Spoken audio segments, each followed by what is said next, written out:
Madame, Monsieur, bonjour à tous, bienvenue dans Chine France, le journal, votre émission quotidienne d'information sur la Chine. Sans transition, voici les titres de l'actualité. Le chef du comité international olympique, Thomas Bach, a tenu un appel vidéo avec la joueuse de tennis chinoise Peng Shuai.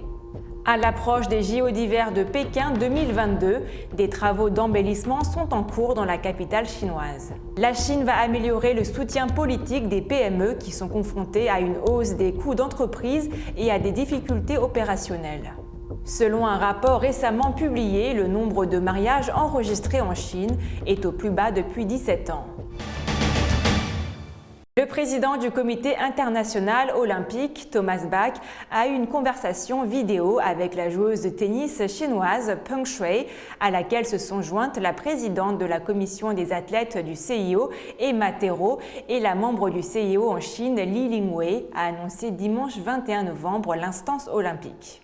Par écran interposé, la joueuse de tennis triple olympienne a remercié, depuis son domicile de Pékin, le Comité international olympique pour ses préoccupations quant à son bien-être, expliquant qu'elle se portait bien et qu'elle souhaitait que sa vie privée soit respectée à ce stade, selon le site internet du Comité international olympique.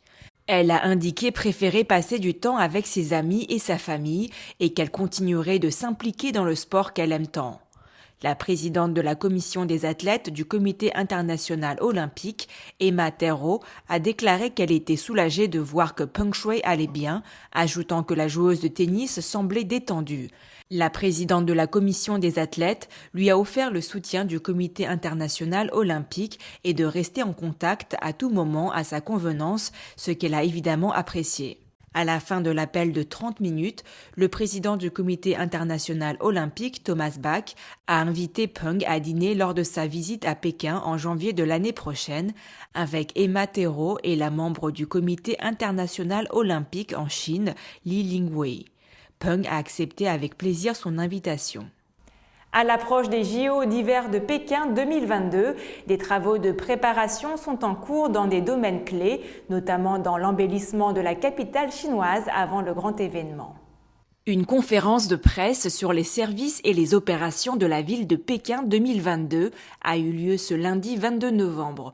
La logistique, la construction des sites et le soutien éventuel pour les JO sont entrés dans les dernières étapes de la préparation de l'événement. Les JO d'hiver de Pékin 2022 débuteront pendant la fête du printemps, Nouvel An chinois. Les projets au sein des 3 zones de compétition principales s'articuleront autour d'un certain nombre d'éléments culturels chinois présentant une ambiance festive tout en soulignant l'esprit sportif. Ces sites olympiques d'hiver à Pékin sont conçus et construits pour être respectueux de l'environnement.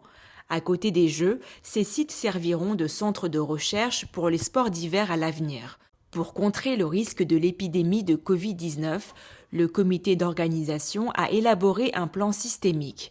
Des tests stricts de dépistage et des services de soutien en temps opportun seront mis en place.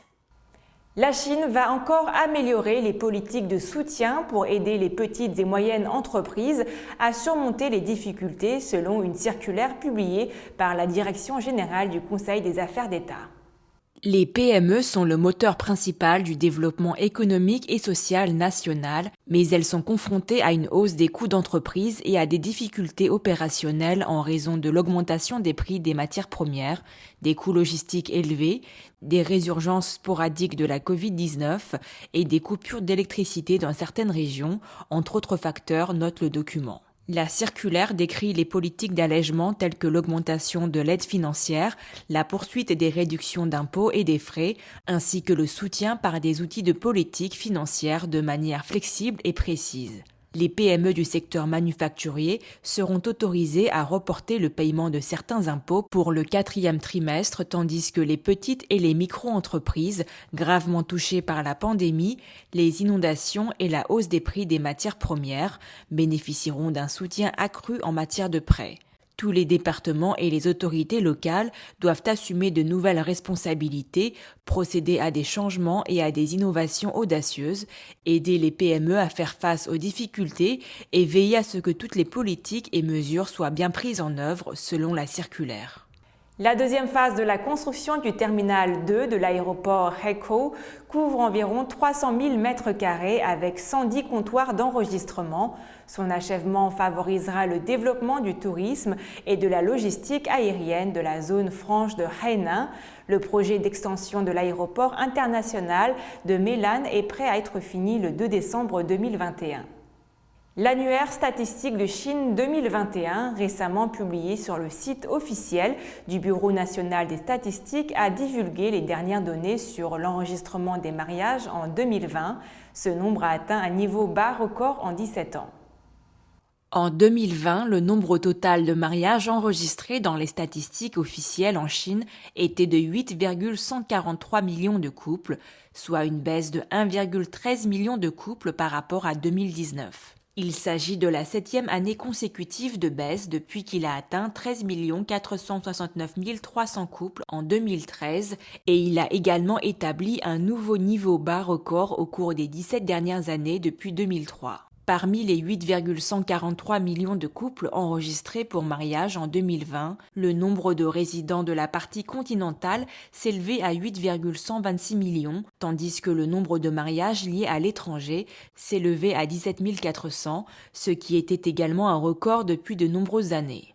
Selon les statistiques, les 5 premières régions pour le nombre d'enregistrements de mariages en 2020 sont les provinces du Guangdong, du Henan, du Sichuan, du Jiangsu et du Shandong. En termes de données sur les divorces, un total de 4,339 millions de couples de résidents ont divorcé en 2020, soit une baisse de 361 600 couples par rapport à 2019. Le taux de divorce, qui augmentait d'année en année, a baissé pour la première fois depuis de nombreuses années, passant d'un pic de 3,36% en 2019 à 3,09%. Selon les statistiques, les 5 premières régions avec des taux de divorce en 2020 sont les municipalités de Tianjin, de Chongqing et les provinces du Guizhou, du Jilin et du Heilongjiang. La région avec le taux de divorce le plus bas est le Tibet. C'est la fin de votre journal. Merci à tous de l'avoir suivi. Pour vous abonner à la chaîne, il vous suffit de cliquer sur s'abonner en bas à droite et n'hésitez pas à liker et partager la vidéo. Très belle journée ou très belle soirée à tous.